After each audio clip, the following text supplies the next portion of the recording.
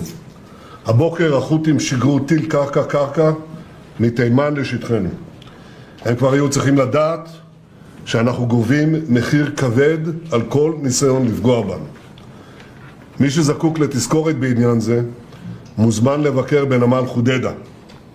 כל מי שתוקף אותנו לא יחמוק מנחת זרוענו.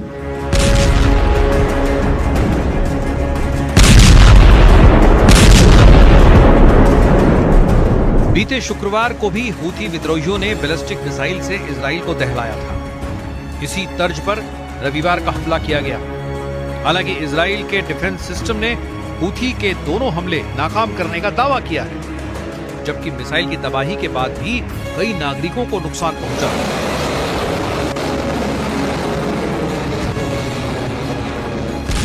Houthi विद्रोहियों के हमले में आई तेजी की कई वजहें सामने आई, जिसमें अमेरिका के हमले के पलटवार के साथ ही इजराइल और मिस्र की वॉर डील को भी सबसे बड़ी वजह बताया जा रहा है। इजरायली सूत्रों ने दावा किया है कि तेल अवीव के दबाव में मिस्र ने यमन में हूथी फाइटर्स के खिलाफ बड़ी एयर स्ट्राइक करने की योजना बनाई है। यमन मीडिया की रिपोर्ट के मुताबिक हूथी विद्रोहियों को रोकने के लिए इजरायली मिस्र की वार डील की गुप्त जानकारियां सामने आई है, जिसमें सबसे अहम पॉइंट है